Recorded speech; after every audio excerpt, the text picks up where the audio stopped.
On today's DomainSherpa discussion, someone purportedly representing the .uno registry sends out spam and gets shut down the same day.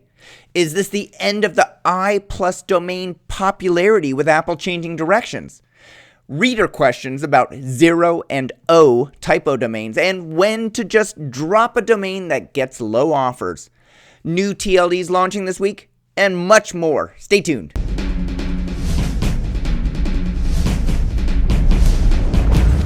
I have 3 sponsor messages before we get into today's show.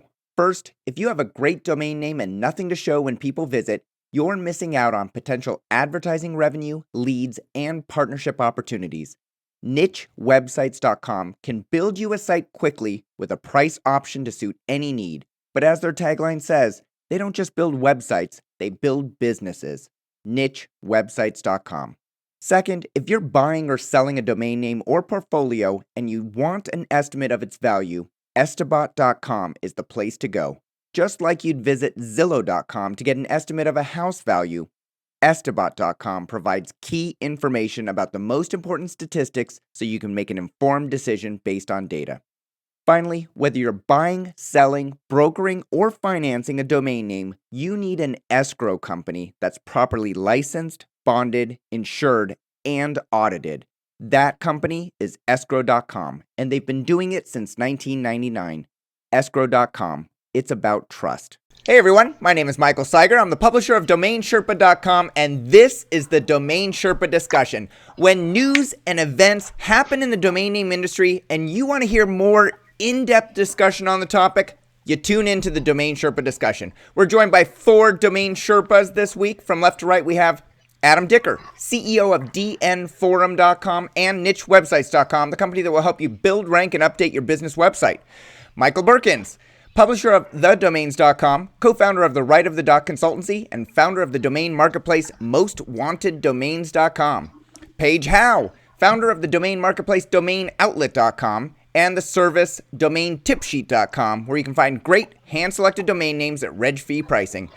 And Rick Schwartz, the domain king and co-founder of the Traffic Domain Industry Conference taking place this October in beautiful Miami Beach, Florida.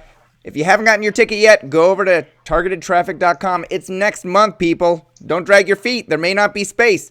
Gentlemen, welcome to this week's show. Thank you. Michael. First, Muchas gracias. What was that, Mike? Oh, you weren't talking to me. Muchas gracias. Being in the spirit of the Miami Beach show. Oh, yeah. Muchas gracias. First up, a big happy birthday to one of our Sherpas on the panel, our own Adam Dicker. This Saturday, according to my information, turns 29. Yeah.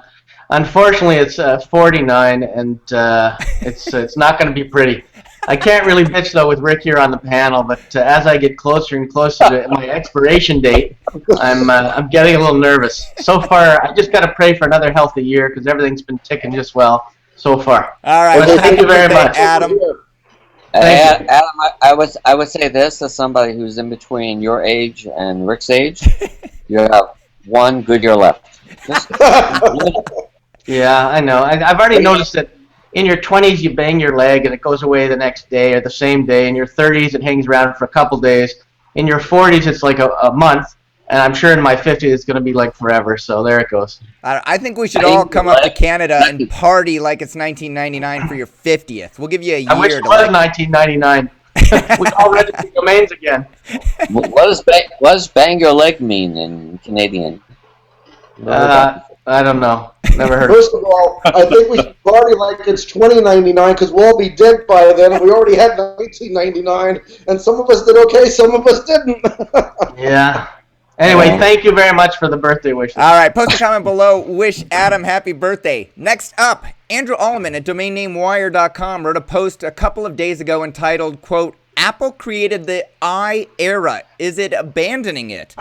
In the article, Andrew discussed how Apple created the brand iPod, iPhone, and all their other devices, where at the turn of the century, there were very few I domain names registered. Apple, of course, on Tuesday announced Apple Pay and gave up the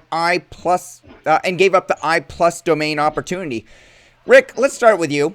Is this a smart move by Apple? and a good time for change from the I domain names to Apple something?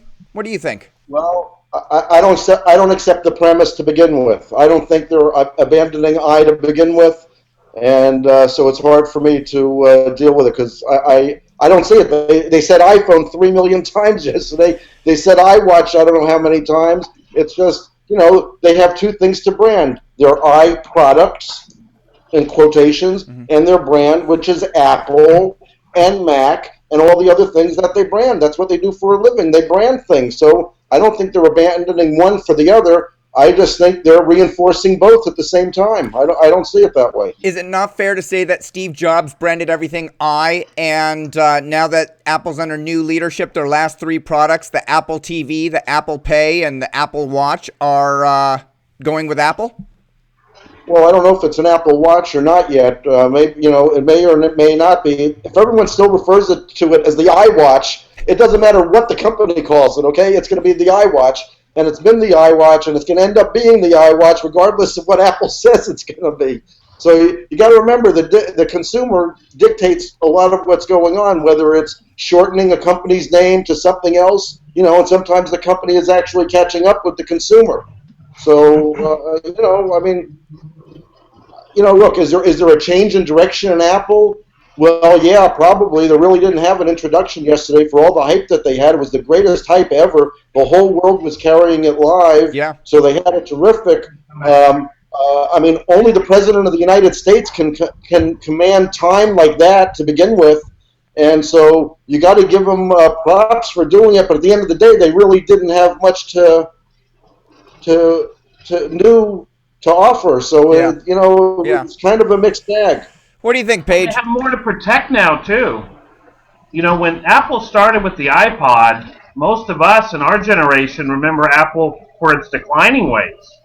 Where it had been IBM and Apple and IBM and Apple, and then all of a sudden they made a couple moves and they stayed closed, where everything else got open, and then they were segmented, and then they were cubby-holed, and then so when they came out with the i stuff, it's not clear maybe whether coming out with a pervasive product with the Apple brand would have been the best thing. But I think once you accumulate that much brand identity and everything, then you sit there and you say it's a 60-40 decision to protect the Apple brand as opposed to a 40-60 decision. They're never going to do it right.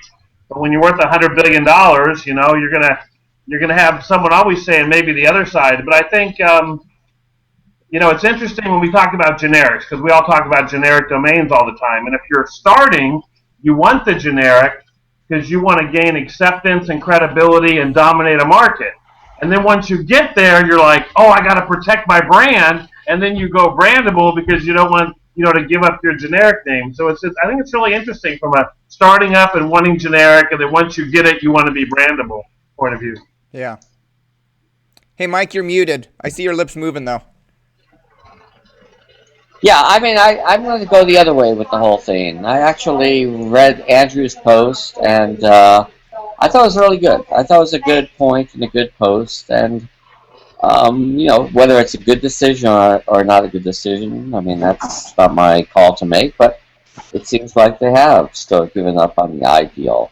And iWatch, is owned by friends in the islands, and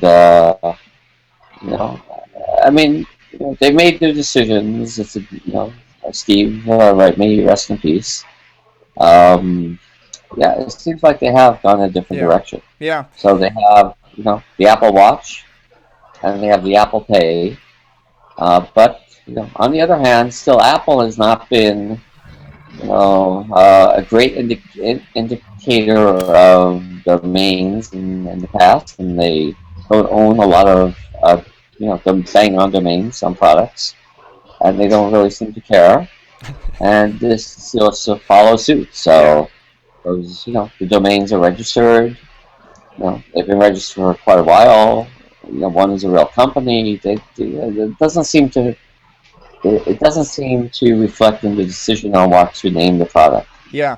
And we've talked about multiple times the number of type-ins that happen for a domain name when a company doesn't own the domain name, but they name their product that way. Rick has argued, well, they're losing 10% of their customers. Some percentage will not go and find the real website that has the product or the service that they're looking for.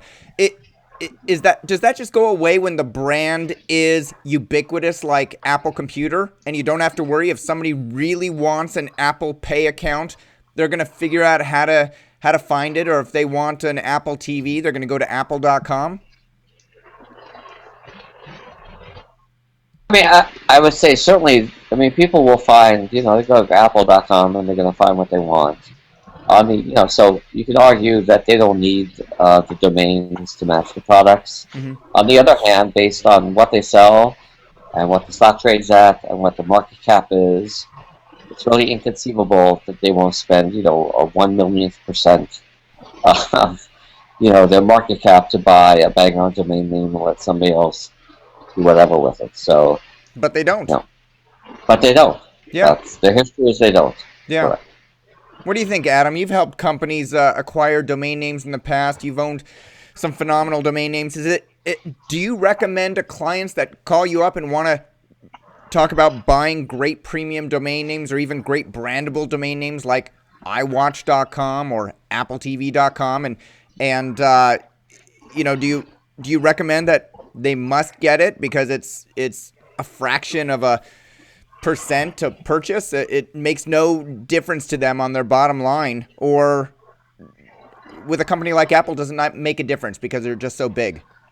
To me, it probably doesn't make a difference. I mean, these days with mobile phones, when they came out and they started to become smartphones and everything, to me, it replaced my watch. So I'm not going to be one of those people that's going to go out and buy a smartwatch, an iWatch, or any kind of watch. So it's interesting. I mean, should they have bought it?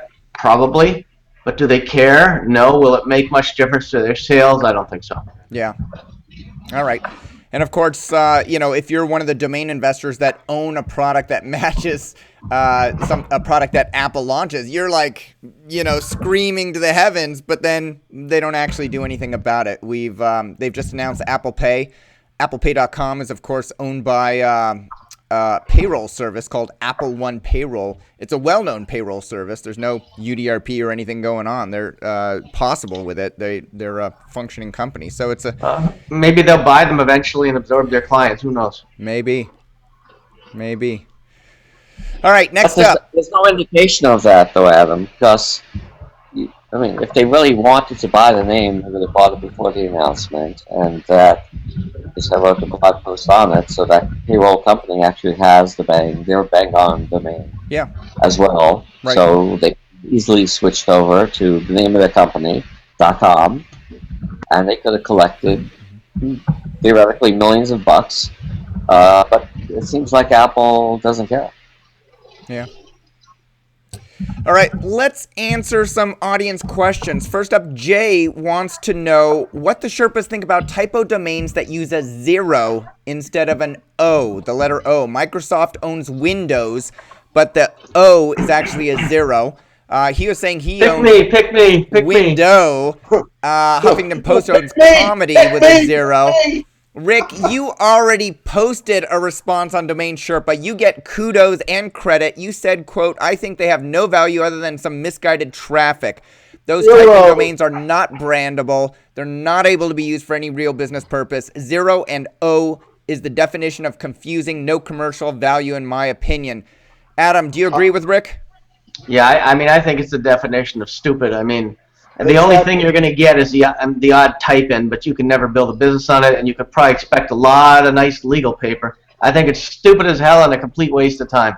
Exactly. The only reason I can even think of it is if you are nefarious and you want to send emails from that email address and make it look like it's real, and people can't tell the difference between an O and a 0. People do that all the time on phishing scams with GoDaddy with an extra D or something. There's no legitimate reason why you'd own that name for any sort of business opportunity. Let me put it this way. I would, just to put it in context, I would take any GTLD, new GLTD, over that combination as a .com, okay? Any single new GLT, everyone knows my opinion on it, but those are absolutely more brandable. Those are 0 and O, worthless minus worthless, other than the misdirected traffic that's untargeted anyhow. Yeah. Like and what would you say? what would you say to the domain investor that's just starting out, that's like, well, I'm going to register it because maybe a company that owns the real word is going to contact me and buy it off me for $1,000 because it's cheaper than a UDRP. What advice would you give them? Don't do it. It's a terrible business model. So I'll say this. One, it's a good reason to remind everybody out there, if you're buying a name off a newsletter and forum, copy and paste it and make sure when you put it all caps is what you want, with the L and the I not being, because of the font, something different. Now, if you're on one of the marketplaces, they should be all caps or all lower. And so just a reminder to not end up with, especially with the lowercase L and the I being the same in a lot of forms. Yeah. I think stealing someone's name and doing it doesn't make a lot of sense.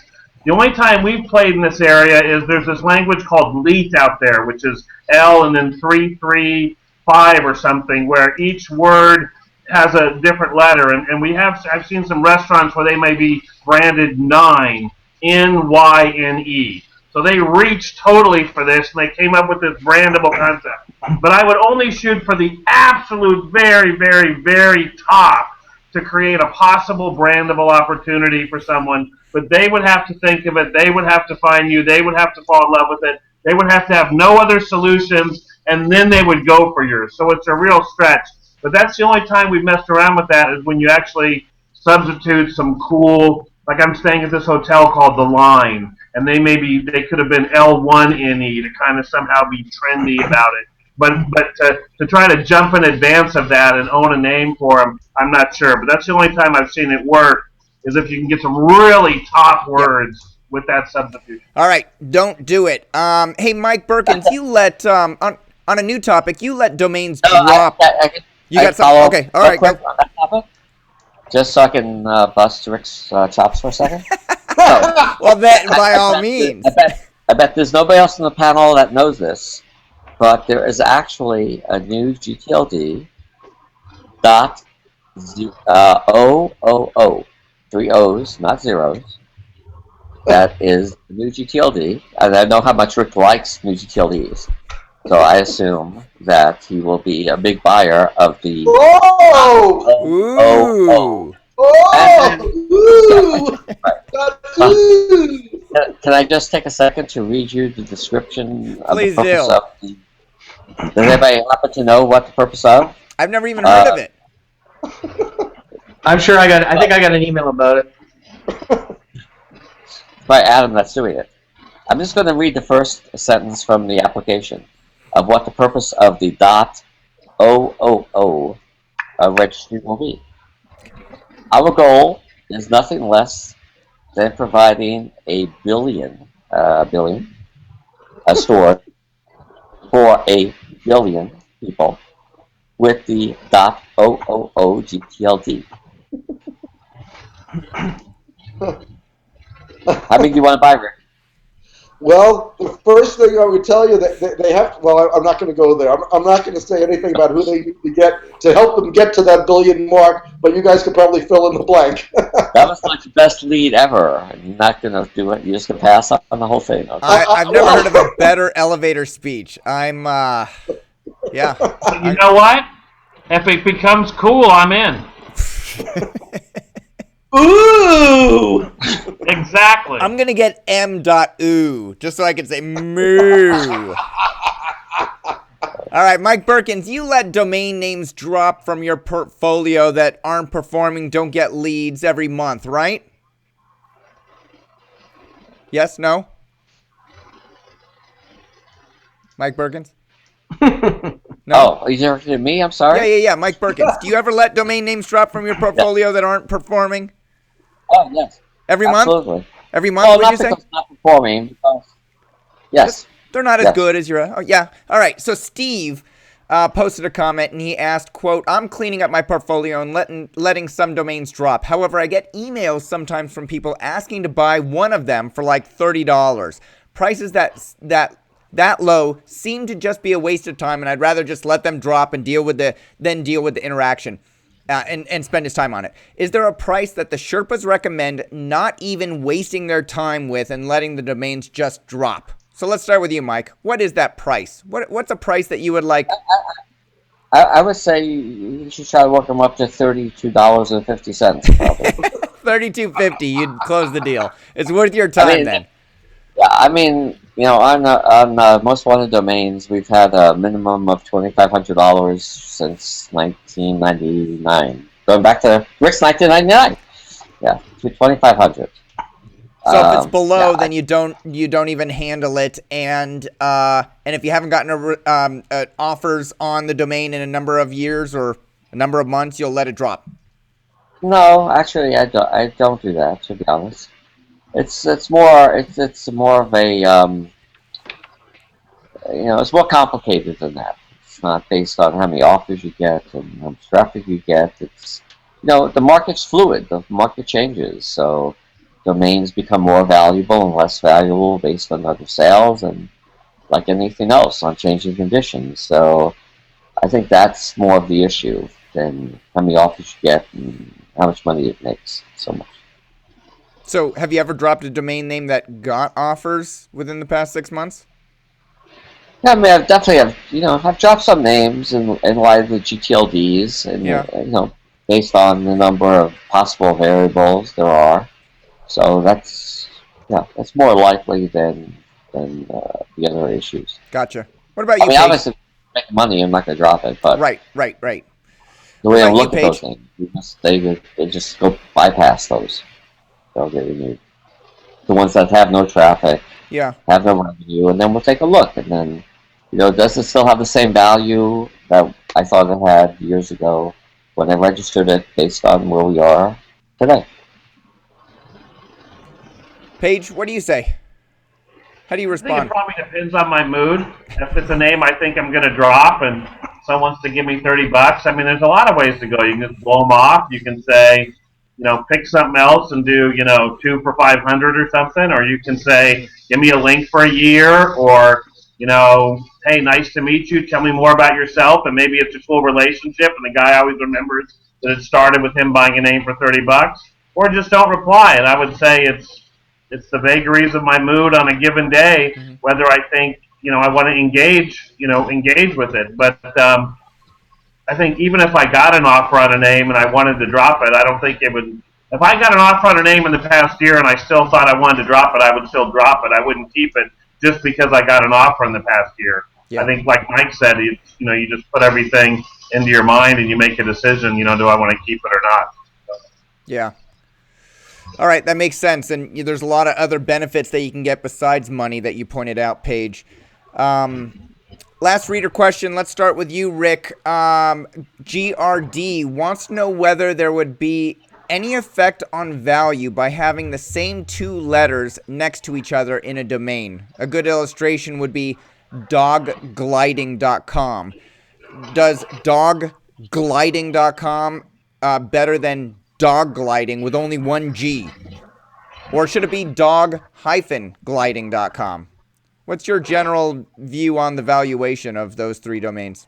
When you have 2 G's next to each other, is that the question? That is the question. Well, that's easy. You just capitalize the second G. I mean, that's what you do. You capitalize the second G. It's simple. I mean, dog grooming, dog D-O-G, capital G. Dog grooming. I don't. Right. That should be simple. You wouldn't. I wouldn't. I don't think I would invest in the domain without the proper spelling. I mean, if you want to have it, and that's fine. But you're going to get the right spelling first. Yep. And then if you want to have the backup without the other G, just in case someone gets confused, that's fine. There may be 1 or 2% that could do that, but if you advertise right, you shouldn't have that 1 or 2% because it should be self-evident by using the caps the right way. So you're saying buy the proper spelling. Nobody's going to remember the incorrect spellings, but if you want to buy those as a defensive registration and redirect them to the proper spelling, go for it. And you recommend no hyphen over hyphen. Well, if you can get the one without the hyphen, you get the one without the hyphen first. If the one with the hyphen is still available and you add it, it's another $8 a year. Who gives a shit? I mean, come on. Yeah. I mean, this isn't a real decision. I mean, my toilet paper costs more than that. I mean, on the other hand, if you have a choice, listen, I've always been an advocate of one with dashes because you got to remember you're dealing with the 6th grade audience, and the dashes do not read badly. They're a pain in the ass to type. Yeah. But they do not read badly on a billboard. They do not read badly on a TV advertisement. It's simple. Not everyone has the ability to uncryptic something. So whether you use capitals and make it very, very clear, or you can use a dash, but choosing one of the other ones over the right one is not a smart move, no matter how you cut it. Yeah. All right. Adam, you want to jump in, or I got some stuff to say on this, but I don't want to cut you out. No, I mean, No, listen. I think what this guy is asking probably is there's a high-value generic name where the end of the first word and the beginning of the second word are the same letter, and he wants to buy the one that only has one letter in the middle. And the best example of this is you can create a brandable that sounds like it's not a brandable. DirecTV is the best example of this. DirecTV, they got it so it's not generic because it's not DirecTV, it's Right. DirecTV. So therefore they can say it's unique, it's theirs, and they can own it, but we all think of it as DirecTV. So I think that's the best example of making it brandable. But to assume that someone may do that and then buy a name in front of it, it would really have to be short, in my opinion, to be able to put together a 5 or 6 or 7 letter something. Maybe that makes sense to create a brandable, but I have a feeling that's probably what they're asking. They didn't want to give the example that they're thinking of. They wanted to go ahead and give that example. Yeah. And one of the ways to check for whether to get the dash I use is I'll just put it in the spell checker. And a lot of times when you put something without a spell checker, it'll say it's spelled wrong, you need to add the dash. And I just take that as an indication that maybe the dash is being used different places, so when you write the name, it won't have that little squiggly line where the spell checker is saying it's wrong or something like that. And you know, the dash is kind of leaving, but a lot of spell checkers still have it in it. So there's a way to test whether a dash might be appropriate. And DirecTV, by the way, has their direct DIRECT TV with the two T's redirecting to their DirecTV with the one T, just so you know. Yeah. Now that's recent because it hasn't always been that way. I'm pretty sure, because I've had this example in my head for a long time, I'm pretty sure at one point in time it was a park page. So. And you're right, and now they're figuring it out, though, because they're understanding, look, I've been using DirecTV for 15 years or whatever, but guess what? It still boggles my mind every time, and I have to remember, it's like DirectV, not, Exactly. and so I know, a lot of people have to struggle with it, and the average person doesn't even know it, and I would say in that example, DirecTV, and you got to remember, here's a company that has spent hundreds of millions, if not billions of dollars branding their product, and there's still confusion. There's still confusion, and if I were to put a percentage on the confusion, I would say probably close to 20% on that one, 15, 20. I mean, it's a big number. It's not a small number. Even with all their hundreds of millions of dollars of advertising, I can tell you that at least, I would say 15 to 20%. Type it with 2 T's. But look, I'd Rick, love to have this the- is I'd love to have exactly the 800 number, topic. too. This is I'd love to exactly have the 800 number with 2 T's. Well, but this is exactly the same topic that we started the show with. Apple TV, Apple Pay, they're losing a certain percentage. Is it not safe to assume that people are smart enough that if they type in directtv.com and they get a park page that, oh, I screwed something up, I should go search Google or Bing, and then they find the correct URL? Well, you can't assume that for a customer that you're spending time and money acquiring. You're right. They're probably going to find the big company like that. But if you're the marketing guy, do you really want to assume that percentage is going to do that? Well, you can't. Director of Marketing at Apple hasn't been fired yet. Mike, and then we're going to go to Adam.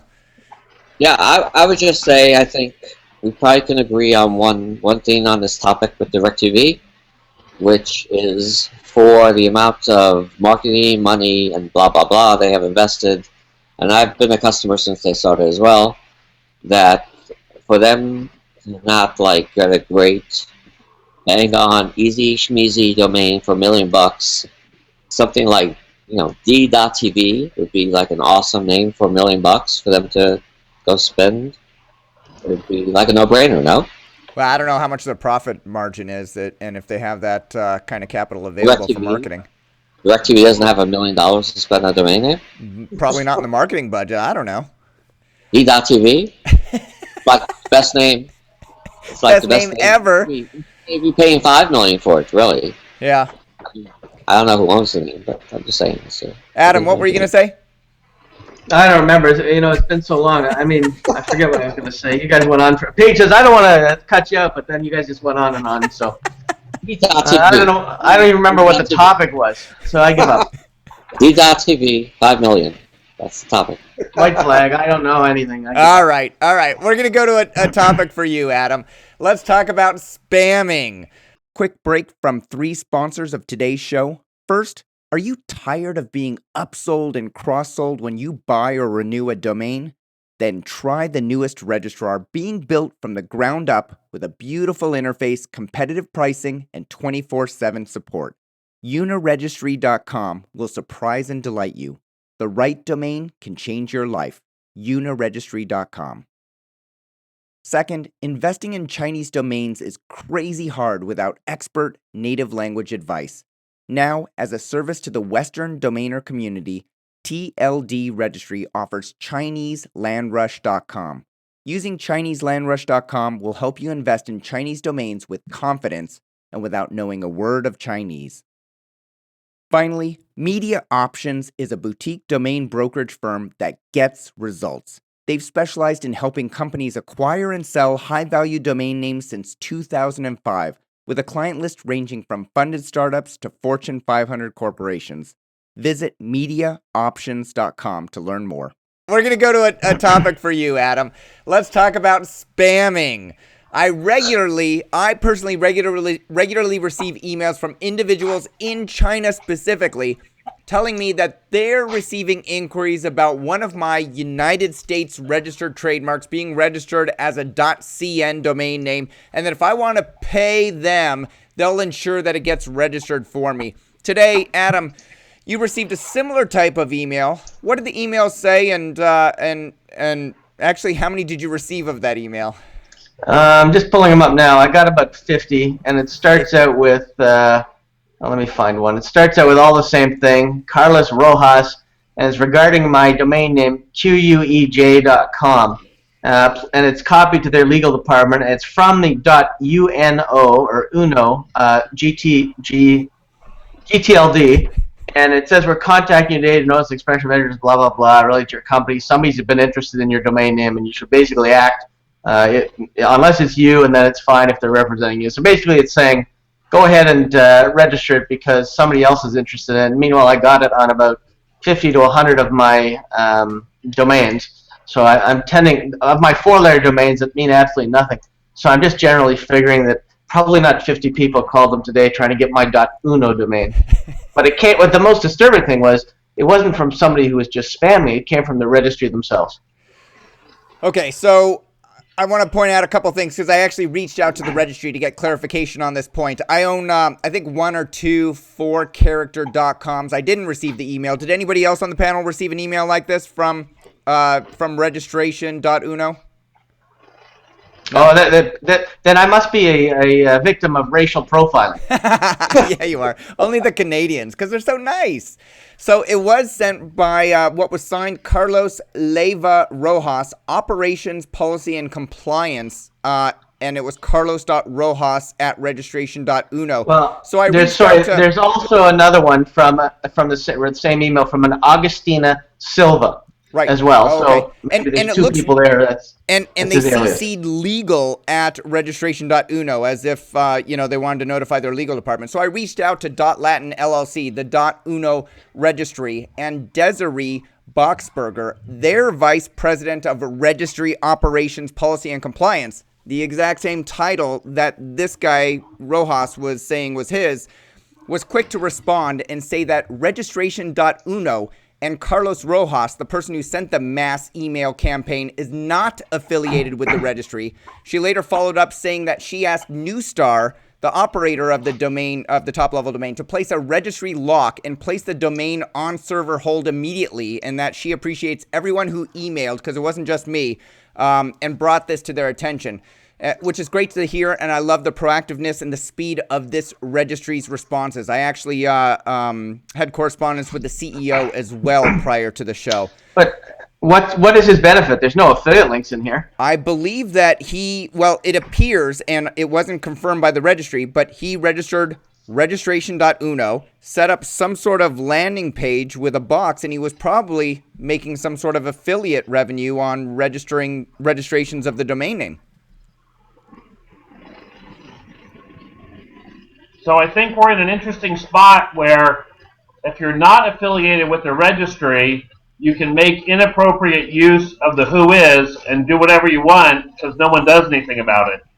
But definitely it seems like ICANN has upped their game in terms of holding the new registry operators to the terms of the new registry agreement, which basically says you can't go look at a whois for any other purpose than the safety and security of the internet. And so it's got to be tempting for the registries to want to use that information of who's registering names in their space, maybe not to this extent, but to do something. And I think they're going to be limited because they're in the ecosystem and they could be more than slapped on the wrist. But then it's like if you're outside of it, it's a free-for-all. So can we go back for a second, Mike? Yeah, please, Adam. What is the relationship between this person and the registry? The Does he have an registry says that account for somebody? The registry said that this person and the domain name is not affiliated with the registry in any way. So what's the purpose of him doing this if there's no affiliate links? I mean, is he no reselling for somebody? No affiliate links. Yeah. Then how's that possible? Who would do that and waste their time for no money? Nobody. Something's wrong. I agree. That may be a little fishy. Yeah, You know what? Sounds odd. Right. There's someone. It doesn't sound like it's a complete arm's length away. You know, they may know who's doing it or something. Something is a little fishy. It sounds. You think it sounds a little fishy because there's no affiliate link on the website of .uno. If you type in nic.uno and you look at their website, I don't see an affiliate link at all. Yeah, but he could be doing it through somebody like Enom's reseller program or something. He's just taken the link and put it in the search box so we don't see what we're searching. Yeah, maybe it redirects to GoDaddy. I didn't actually type in a search. Something has to do something. I mean, it doesn't make sense somebody's going to do this for nothing. But I will say, I don't think the registry can place a hold on a name for this reason without some type of process, which tells me it probably is affiliated because that's the only way the person would go for it. Well, I'm not sure if that's the case, Paige. This goes back to my eco thing. There should be a process by which you can go registry lock a name, not just one person thought it was inappropriate. There should be a set of rules on both sides. Well, it's down now, so we can't even check it. Is down there must now. be some reason he was making money. He has to be some way. And why he would be pushing only Uno domains on a reseller account is also odd when it's probably one of the names that probably doesn't sell all that well. I don't know. Nothing against the Uno registry. Maybe he's doing a lot. It's under Who is Trusty from somebody in New Zealand. Well, I don't even know if it's New Zealand because it's Who is Trusty. Maybe that service is based That's the default address for the registrar in New Zealand. I think we can go back to the really important point that we made a little earlier. Well, before we get there, Mike, can I say one thing? If Uno really isn't one second, Mike. If Uno really isn't involved and they're very angry that this happened, why don't they sue the person and send a letter to the registry and process it?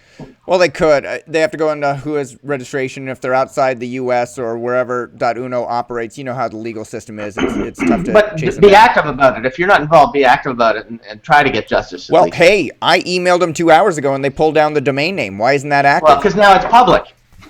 Well, now everybody knows about it, so of course they're going to pull it down. But listen, Michael, just because they responded immediately doesn't give them any more credibility than if they didn't respond immediately. Matter of fact, it may indicate exactly the opposite, okay? So, you know, when you get caught with your hand in the cookie jar, what are you supposed to do, not respond? Like Halvarez. Halvarez responded. Halvarez responded quickly. Yeah, there you go. And if they didn't get caught, they would have upped the game, and Adam would have got 100, and then 200 next week, no one's saying anything. 500 next week, no one's saying anything. Maybe, maybe not. I tend to give people the benefit of the doubt. Maybe it's a problem. Mike Berkens, what were you going to say? I'm just going to point out that .uno, because there was some question, is U.S. based. based in Kansas City, actually. Oh, that's right. And I think the most important thing to take away so far from the show is that DirecTV really should spend $2 or $3 million to buy D.TV. Just saying. Just saying. You're just saying. A year. They should spend $2 or $3 million a year. Yeah, exactly. I like Paige's approach. It's quite reasonable. I don't know. Who owns it? I don't know. You know what's funny is the DirecTV building in Fort Lauderdale. Their sign on their building probably cost $1 million. Okay, their lousy, stupid sign on their 20-story building probably cost a lousy $1 million. Until they equate the sign in front of their store with the domain name, we got a long way to go. All right, now I got to go look it up. I've got the financials on Market Watch. In 2013, they were a $12.21 billion company. That's gross income, and I'm going down to the net income. $2.86 billion. Yeah, they should spend $1 million to buy a domain name. Or the director of marketing doesn't, VP of marketing, whatever, chief marketing officer doesn't have enough pull in the company, or doesn't care. I'm gonna reach out to DirecTV. We're gonna figure out why they don't own D.TV. Exactly. All right, I got it on my to-do list. Next up, .London entered general availability on Tuesday, September 9th, and had a great showing. According to namestat.org, they have a total of 34,968 domain names registered as of Wednesday morning, with 12,421 added the first day of general availability. But the strong start is not without some commotion. For those that have pre-registered .London domain names on Monday, you may have received a notification from your registrars that either the domain names weren't registered because they're considered premium with a higher than retail registration and renewal price, or worse yet, like we've seen in the past, you may receive an invoice saying that you owe more money. This is not the first time it's happened, as I've mentioned. April 24th, we discussed on this show how the registrar 101 Domain sent invoices to registrants rightfully purchased domain names who purchased the domain names a month prior and paid regular fees. So did anyone on the panel experience this issue where they registered a .London domain name and found out yesterday or today that they're actually didn't get the domain name? I registered some .London domains would be Monday night, or pre-ordered domains Monday night, because there were several phases for .London, including people that live in London, the businesses are located in London. So if you really if you really do it the right way, so you really couldn't, if you weren't a London person, register them until it went opened yesterday, so Tuesday. Okay. And so I did register some, and I did get a call today that a few of the names actually were premium names, and they had a premium bill, although I searched through 4 different registrars, and I never saw a premium .London price. So let me get this straight, Mike. Did you pre-order them, or did you actually register them when it was 9 a.m. in London, for example? No, I pre-ordered them the night before. Okay. And does pre-order mean that you actually have a right to register the domain name? Like, first in, you get it? Or is it just... I'm putting in an interest, and if the registrar can grab it, then great. But if not, there's no guarantee. There's no guarantee on the general availability situations. First in, first gets, But in compared to a soda donuts, a string, when they launch, there's a early access program. And there's also premium domains with premium renewal and registration fees. And they're sort of stated, at your registrar what that fee is going to be. So I'm saying in the case of .London, in the few hundred names I search for, and I don't only search just to register names, I search to write and blog and all that stuff. Mm-hmm. I'm just saying the 4 registrars I looked at, I never saw a .London name with anything other than the standard pricing that particular registrar was charging for a .London domain. Now today I find out that there's actually quite a number of premium priced .London domains that have premium registration and renewal prices, and I had no idea. Yeah. I didn't see it, never heard of it, but apparently that's the case. So Yeah. And I searched GoDaddy.com this morning and found that, for example, flags.london has a premium price of $7,999.99. So, I'd heard about this issue. I reached out to .london as well as Anthony von Koevering. Am I pronouncing that right? Anybody know Koevering? Okay, who is the CEO of Minds and Machines, the company that operates the .london.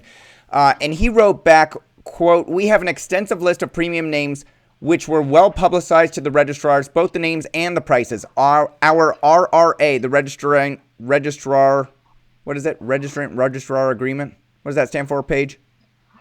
It stands for, it wasn't us. We've never done anything wrong in our life.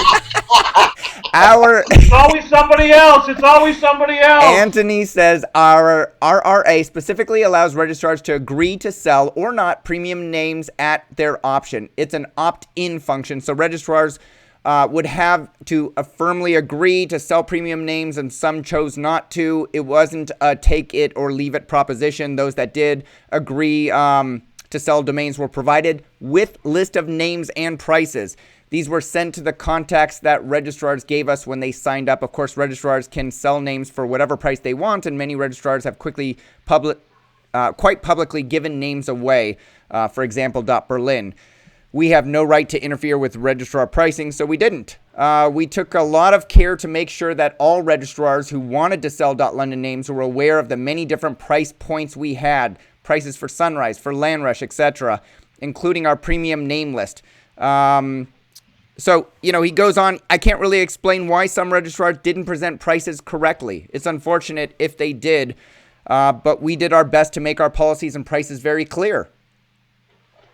He's just stating, like, we were going to have premium names. We gave them to the registrars that opted in to receive our premium pricing list got it, and those that didn't, he's saying maybe it's the registrar's fault. Could that be, Mike? Well, I don't know. All I can tell you, I can only tell you what I did and what I saw. Yeah. So yeah. I have no position to say. I know that for .London, playing this straight, not being, again, a London guy or a London business or living in London, I put in a bunch of searches on Monday night.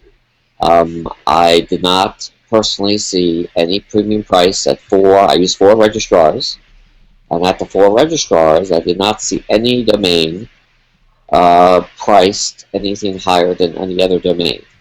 Now, the 4 registrars I used are not affiliated, so it's not like, it's not like under one, like web.com has many registrars, so it's not that situation. They were 4 separate registrars of the 4 separate companies that are unaffiliated.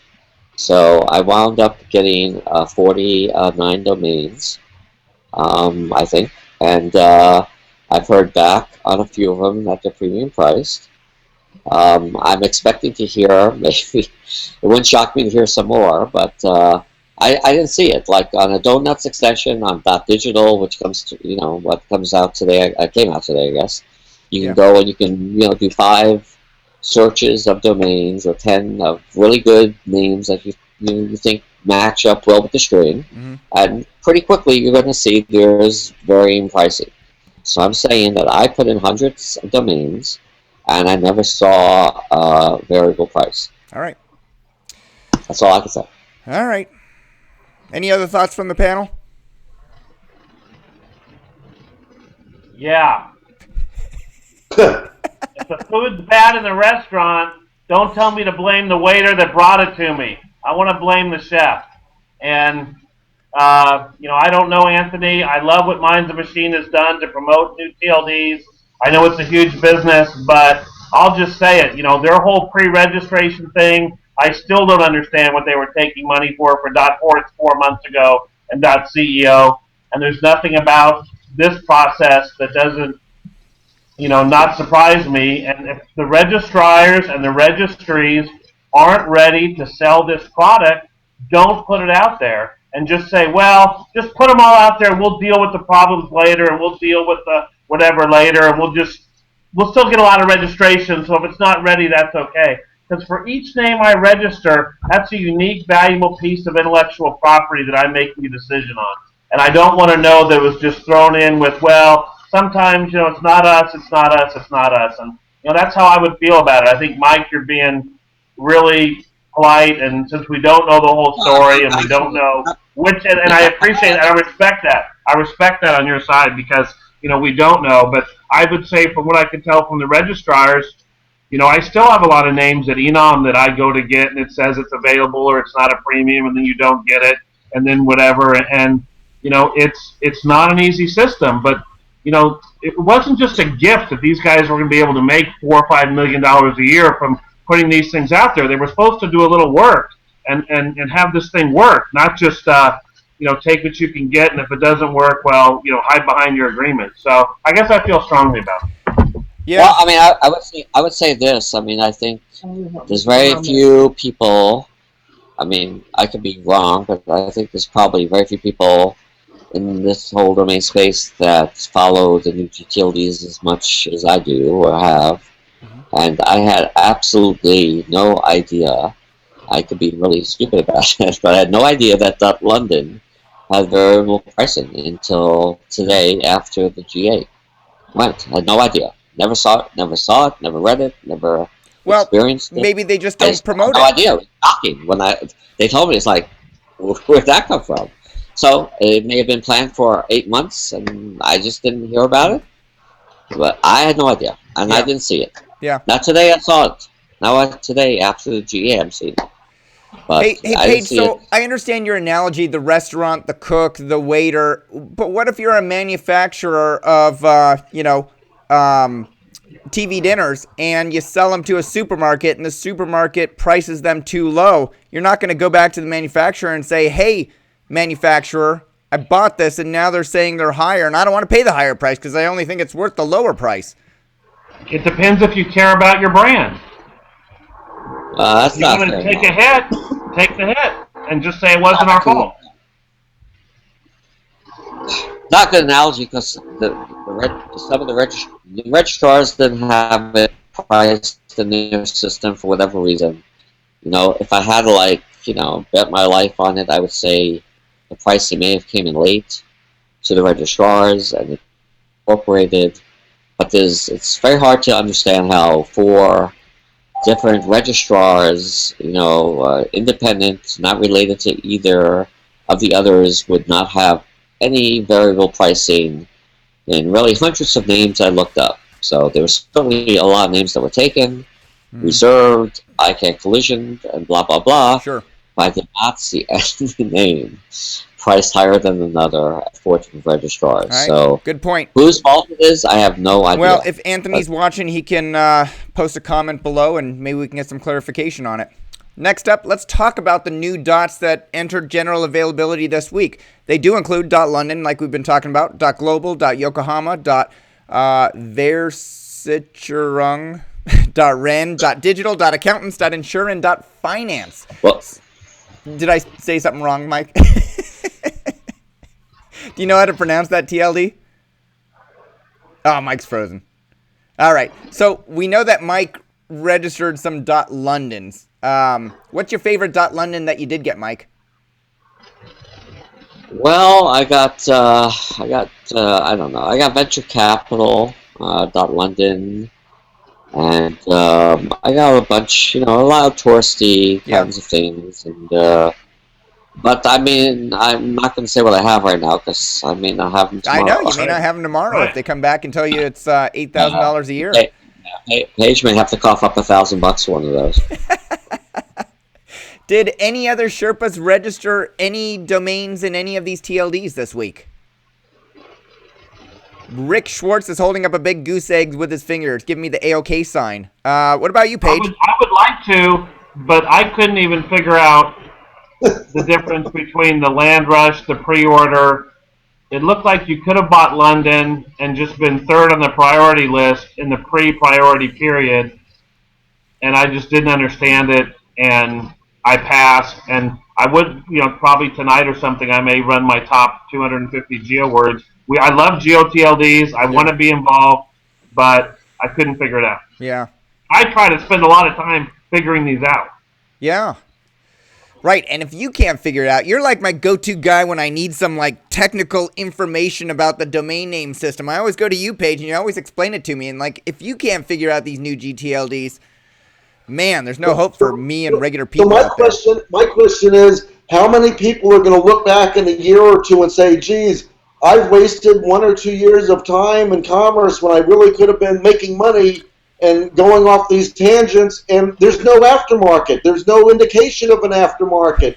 I mean, even the spammers are, Hey, Rick, but let me turn back the clock 20 years. Can't you say that the exact same process that you went through, that there's no process, that you registered the .com domain name, the single word at multiple registrars, which you've done, which when you mailed in or faxed in your paperwork, when there was no aftermarket, everything you just said happened 20 years ago.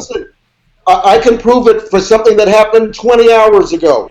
Okay? 20 hours ago. You don't have to go back 20 years, and you don't have to go forward 20 years. I can prove something that happened 20 hours ago, and Mike Berkens posted about it. Sea-Doo had an auction with all the NNN domains, right? Well, why don't you look at the prices for the extensions of great domains left of the dot? What was it, 500 dot? One of them was a fantastic, with a shitty extension, went for a few $100s. Now, if that was 500.com, you'd be looking at a $750,000 domain or more, okay? So, a domain that would be $750,000 easily on .com couldn't even break the $500 barrier on the whatever it was. Here it's 20 goddamn years later. Look at the .co sales. Look at the .mobi sales. None of them could even break $1,000. A $250 ticket for a domain that a counterpart in the .com would have sold for 6 figures. So there's the proof. We're seeing the proof every single day, and everyone wants to ignore the proof, looking for the second coming. But meanwhile, the proof is there every single day. Everyone should look at all the after sales and look at the prices. They can't even break the $1,000 mark for any GTLD that's been out there for 20 years or 10 years or 5 years. And Mike Cyger, the odds of, it may not happen the same way as it did with .com. The odds of lightning striking once are 1 in a trillion. The odds of lightning striking the same place twice and having it happen the same way twice, 25 years later, when everyone knows about it, are pretty rare. So I still think it's going to happen once the hype dies down and we actually see or don't see real use, real innovation, real love. And then if something rose up then, I think that would be something to maybe want to jump in front of and get advance of, because it may not happen the same way. But anyway, it may not. And I do remember 10 years ago when Alta Vista was the dominant search engine, and 8 years ago when Facebook, nobody'd heard of Facebook, and MySpace was the #1 social application. So tides do change. I'm just saying. It's not like I always said, the .com was a unique opportunity in time, was a unique moment in history. I've used that phrase for 20 years. This is exactly the opposite. It's not unique. This is copying 1,400 times of the same crap, and it ain't even working. Adam, does it not work at all?